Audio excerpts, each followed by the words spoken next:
Want ambulances to travel faster than the speed of light? No.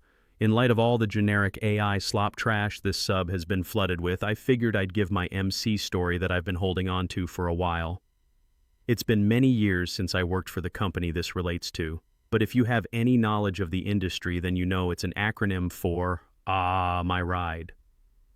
Being a private ambulance company, they acquired the contract to provide transport of patients to the hospital when they call 911. The city/county pays a flat rate in the contract to make sure that an ambulance responds and arrives on scene within 8 minutes and 59 seconds from the time of dispatch. On top of that, our company was allowed to bill the patient's insurance for the transportation and cost of treatment. Given our location, that is a pretty reasonable criteria. Per the contract, we were allowed to have 10% of our response times to be what was called late response, meaning we arrived on scene 9 minutes or later. This on-time versus late ratio was what we called compliance. 98% compliance were golden. 89% compliance. Emails started going out and phones started ringing. The thing is, we had to maintain daily compliance.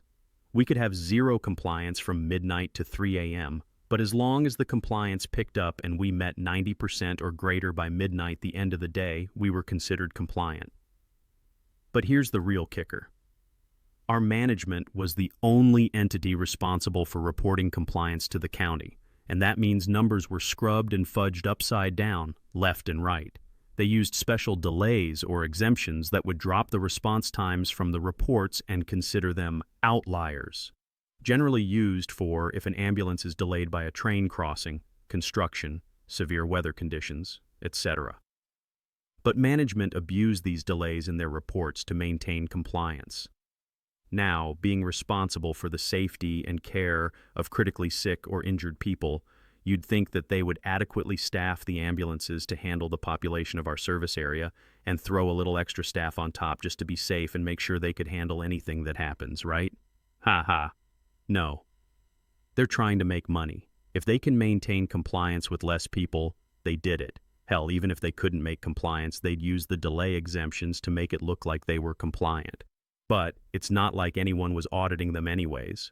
We were simply understaffed. We constantly ran at what's called level 0, in which the level refers to the number of ambulances available to respond to calls.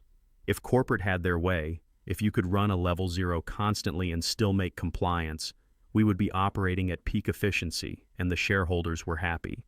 We were pressured to unsafely blow through stop signs and red lights, drive faster than reasonably necessary. Hell, even our